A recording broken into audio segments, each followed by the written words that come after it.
ଆଜି ଆମେ ବେଦମତୀଙ୍କ ଜନ୍ମ, ତପସ୍ୟା ଏବଂ ରାମାୟଣରେ ତାଙ୍କର ଭୂମିକା ବିଷୟରେ ଜାଣିବା। ବେଦମତୀଙ୍କୁ ନେଇ ପ୍ରଚଳିତ କଥା ଅନୁସାରେ ସେ ଭଗବାନ ବିଷ୍ଣୁଙ୍କୁ ପତି ଭାବରେ ପାଇବା ପାଇଁ କଠୋର ତପସ୍ୟା କରିଥିଲେ। ରାବଣ ତାଙ୍କ ତପସ୍ୟା ଭଙ୍ଗ କରିବାକୁ ଚେଷ୍ଟା କରିଥିଲେ କଥା ମଧ୍ୟ ରାମାୟଣର ପରବର୍ତ୍ତୀ ପରମ୍ପରାରୁ ଜଣାପଡ଼େ। ଏହି କାହାଣୀରେ ବେଦମତୀଙ୍କୁ ସୀତାଙ୍କ ସହ ଜଡ଼ିତ ଏକ ପୂର୍ବଜନ୍ମର ପାତ୍ର ବୋଲି ଧରାଯାଏ। ରାମାୟଣର ଏହି ଅଧ୍ୟାୟରେ ଆମେ ବେଦମତୀ ଓ ଜନ୍ମ ତପସ୍ୟା ଭାର ପଢ଼ିବା। ବିଶ୍ୱଭାର ଉଦ୍ଧାରଣେ କମଳା ରମଣ କରିଥିଲେ ଏକାନ୍ତରେ ମତେ ହେବେ ଜନ୍ମ ଦୟାମୟୀ ମନୋରମା ହୃଦେ ରଖିଥିଲେ ସଦା ବିଷ୍ଣୁ ପ୍ରିୟତମା କୁଶଧ୍ୱଜ ନାମେ ଥିଲେ ଭବେ ମୁନି ବର ବିଷ୍ଣୁ ଭକ୍ତି ଆଜୀବନ ପରମ ଉଦ୍ଧାର ଋଷି ଏକାଗ୍ର ଚିତ୍ତରେ ଲୟ ରଖି ବେଦମତା ବସିଲେ ଧ୍ୟାନରେ ବାତ୍ସଲ୍ୟ ସ୍ନେହରେ ଋଷି ହୃଦୟେ ଦ୍ରାବିଳା ନିମିଷକେ କନ୍ୟା ଏକ ଆବିର୍ଭାବ ହେଲା ମୁନି ଲଭିଲେ ଆନନ୍ଦ ବତିଶ ଲକ୍ଷଣୀ କନ୍ୟା ବୈକୁଣ୍ଠ ସମ୍ପଦ ଆଶ୍ଚର୍ଯ୍ୟ ସଂକେତ ମାନ ଦେଖି ମୁନି ଭର ଧ୍ୟାନରେ ବସିଲେ ଯହୁଁ ସମସ୍ତ ଗୋଚର ହୃଦେ ଚିନ୍ତା କଲେ ପୁଣି ସ୍ୱୟଂ ପଦ୍ମାଳୟା ଭବେ ବିଷ୍ଣୁ ପାଟରାଣୀ ନାରାୟଣ ରାମ ରୂପେ ଜନ୍ମିବେ ମହୀରେ ଆବିର୍ଭାବ ହେଲେ ଲକ୍ଷ୍ମୀ ମୋ ପୂର୍ଣ୍ଣ କୋଟିରେ ଧନ୍ୟ ହେଲା ମୋ ଜୀବନ ମତେ ମହୀୟସୀ କନ୍ୟା କରିବି ପାଳନ ବେଦରୁ ସମ୍ଭୂତ ହେଲେ ନାମ ବେଦମତୀ ସ୍ନେହରେ ପାଳିତ କନ୍ୟା ସୁଖେ ବ୍ରହ୍ମଜତି ବିତିଗଲା କେତେ ଦିନ ଜୀବନ କୁସୁମେ ସୂତା କଲେ ପଦାର୍ପଣ ଅମର୍ତ୍ୟ ଦୁର୍ଲଭ ବାମା ରୂପ ଗୁଣେ ଏକା ସ୍ୱର୍ଗ ମର୍ତ୍ତ୍ୟ ପାତାଳରେ ପଡ଼ିଗଲା ଡକା ନାହିଁ ନଥିଲା ନ ହେବ କଳ୍ପ କଳ୍ପ କଳ୍ପନା ହେ ରୂପରେ ଦୁର୍ଲଭ ରୂପବାସ ମହକରେ ମହୀ ମହକିଲା ସ୍ୱଭାବ ଗୁଣରେ ସୁଧା ଝରକି ବହିଲା ଜନମଣିଲେ ଆନନ୍ଦ ଋଷି କନ୍ୟା ମନୋରମା ବୈକୁଣ୍ଠ ସମ୍ପଦ ଶମ୍ଭୁ ଦତ୍ତେ ଏକାଦିନେ ଦେଖି ରତ୍ନ ବିବାହ କରିବା ପାଇଁ ବୋଳାଇଲେ ମନ ଋଷି ସମୀପେ ମିଳିଲେ ଅନ୍ତର ସଦିଚ୍ଛା ମାନ ପ୍ରକାଶି କହିଲେ ଦୈତ୍ୟବାଣୀ ଶୁଣି ମୁନି ବଇଲେ ବୁଝାଇ କନ୍ୟା ଗୁଣେ ସମ ତୁମ୍ଭେ ନୁହ ରକ୍ଷ ସାଇ ବିଷ୍ଣୁ କନ୍ୟା ଯୋଗ ବର ଆନ କେହି ସ୍ପର୍ଶ କଲେ ମୃତ୍ୟୁ ହେବ ତାର ମନେ ମହାନେତ୍ର କ୍ରୋଧ ବହି ଦୁଷ୍ଟ ନିଶାଚର ମିଶି ଅର୍ଦ୍ଧେ ତପସ୍ୱୀକୁ କରିଲେ ସଂହାର ଦେଖି ବେଦମତୀ ପ୍ରାଣେ ଜନକ ମୂର୍ତ୍ତିରେ ଦୁଃଖ କଲେ ଅନୁକ୍ଷଣେ ମୁନିବର ମୃତ୍ୟୁ ପିଣ୍ଡ ଅଗ୍ନି ଦାହ କରି ସଂସ୍କାର କରିଲେ କନ୍ୟା ପିତା କର୍ମ କରି ହୃଦେ ଶେଷ କଲେ ସ୍ଥିର ଆଶ୍ରମ ସ୍ଥାନକୁ ଛାଡ଼ି ଯିବ ବନ ଘୋର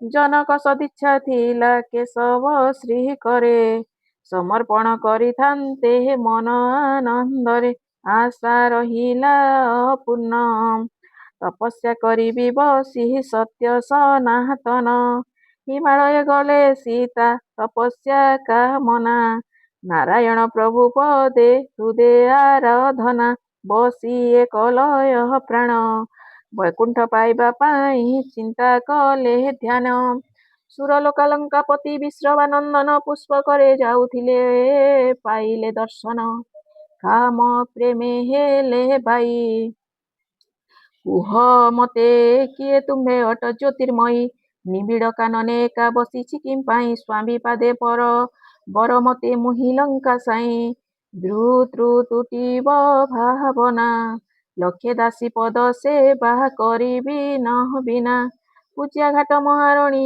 ହୋଇବ ମୋହର ସାଗର ମେଖଳା ଲଙ୍କା କନକର ପୁର ସ୍ୱର୍ଗପୁରର ସୁଷମା ଦିନେ ବସନ୍ତ ବହେ ଶୁଣ ଆର୍ଯ୍ୟତମା ନିମିଳିତ ନେତ୍ର କୋଣେ ଚାହିଁ ଦେଲେ ସତୀ।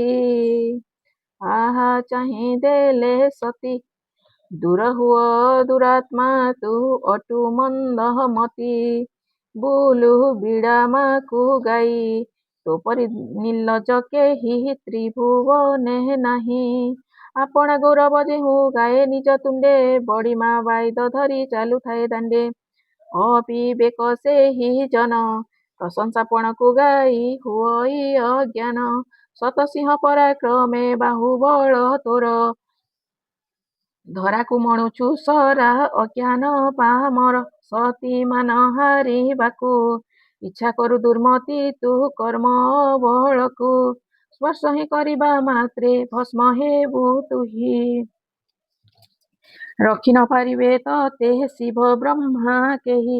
ଦେଖ ସତୀତ୍ୱର ବଳ କପ ନେତ୍ରୁ ଜଳି ଉଠେ ଯେହ୍ନେ ଦାନାନଳ।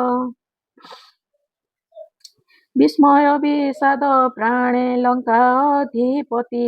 ଦେଖୁଥିଲେ ସତୀ ରଶ୍ମି କି ଲାବଣ୍ୟ ଜ୍ୟୋତି। ଭୟେ କମ୍ପେ କଳେବର ଅଭିଶାପ ଦେଲେ ସତୀ ଶୁଣ ଦୁରାଚାର। ମୋହ ପାଇ ନାଶ ହେବୁ କୁବୁଦ୍ଧି ଗୁଣରେ ତପସ୍ୟା ଖଣ୍ଡନ କଲୁ ଆସିବ ନ ଘୋରେ। ଭୋଗ କୃତ କର୍ମ ଫଳ ଜାଣି ଶୁଣି କାପୁରୁଷ ପିଇଲୁ ଗରଳ। ସାହସ ଲଭିଲା ଜ୍ୟୋତି ନିଶ୍ଚଳ ଶରୀରେ ତଥାପି ପାପାତ୍ମା ତୁ ପ୍ରାଣେ ମୋହ ଆକୁ ପାରେ। ମୃତ ଶରୀରକୁ ନେଇ ପୁଷ୍ପକରେ ଘେନି ଗଲେ ଦୈତ୍ୟ କୁଳ ସାଇଁ। ସୁବର୍ଣ୍ଣ ମଞ୍ଜୁଷା ଗଢ଼ି ରଖିଲେ ଯତନେ ପାପ ପରିଣାମ ଫଳ ମେଣ୍ଟନ ଜୀବନେ। ରାଣୀ ମନ୍ଦୋଦରୀ ପାଶେ ବିଷ ଭାଣ୍ଡ ବୋଲି ଦେଲା ରଖିବା ମାନସେ। ସ୍ୱାମୀ ଆଜ୍ଞା ପାଳି ସାଧ୍ୱୀ ରାଣୀ ମନ୍ଦୋଦରୀ ନିଜପୁରେ ରଖିଥାଏ ଅତି ଯତ୍ନ କରି। ବହିଗଲା କେତେ ଦିନ ଦେଶ ପର୍ଯ୍ୟଟନେ ଯାଇ ଦଶାନନ। ସୁରଲୋକେ ଅତ୍ୟାଚାର ଧରାରେ ଉତ୍ପାତ ମୁନି ଋଷି ହତ୍ୟାକାଣ୍ଡ କୁମାରୀ ସର୍ଦ୍ଧର୍ଷିତ। ଅତି ସହସହଣୀ ପାପ ସତୀ ନାରୀ ପକ୍ଷେ ନିନ୍ଦା ପ୍ରାଣରେ ସନ୍ତାପ। ପୂଜ୍ୟ ସ୍ୱାମୀ ଅପକର୍ମ କର୍ମ ପଥେ ଶୁଣି ମନ ପ୍ରାଣେ ମନ୍ଦୋଦରୀ ଅନୁତାପ ଗୁଣି। ବିଷ ପାନ ମୁଁ କରିବି ଇଷ୍ଟଦେବ ଅପନିନ୍ଦା ସହି ନ ପାରିବି। ମଞ୍ଜୁଷା ଫେଡ଼ିଲେ ଦେବୀ ଖାଇଲେ ଗରଳ ବିଷ ନୁହେଁ ପିୟୁଷ ସେ ଫଳିବା ସୁଫଳ। ରାଣୀ ହେଲେ ଗର୍ଭବାସ ମନସ୍ତାପେ ମନ୍ଦୋଦରୀ ଚିନ୍ତାରେ ବିରସ। ସହଚରୀ ସଙ୍ଗେ କରି ମନ୍ତ୍ରଣା ଗୋପନେ ପ୍ରସବ କରିଲେ ରାଣୀ ନିଜ ନ କାନନେ। କନ୍ୟା ମଞ୍ଜୁଷାରେ ଭରି କନକ ରାଜ୍ୟରେ ନେଇ ପୋଡ଼ିଲେ ଚତୁରୀ। ଅପକର୍ମ ଦିନେ ହେଲେ ପ୍ରକାଶ ପାଇବୁ ଶତ ଚେଷ୍ଟା କଲେ ଅଗ୍ନି କାଳେ କି ଲୁଚିବୁ। ଦିନ ମଣି ଆଗମନ ଗହନ ଅନ୍ଧାର ଦୂରେ ହୋଇଯାଏ କ୍ଷଣେ। ପଦ୍ମାକ୍ଷ ରାଜାର କନ୍ୟା ପଦ୍ମଜା ସୁନ୍ଦରୀ ଋଷି କନ୍ୟା ବେଦମତୀ ଜନକ କୁମାରୀ ଦେବେ ମର୍ତ୍ତ୍ୟରେ ଅବତୀର୍ଣ୍ଣ। ସନ୍ଥ କବି ସୁଧା ରସ ଗୁଣି ରାମାୟଣ ମାନସ ପରାୟଣ ତୃତୀୟ ବିଶ୍ରାମ। ଇତି ଶ୍ରୀରାମଚନ୍ଦ୍ର କି ଜୟ। ଶ୍ରୀରାମଚନ୍ଦ୍ର କି ଜୟ। ଶ୍ରୀ ରାମଚନ୍ଦ୍ର କି ଜୟ।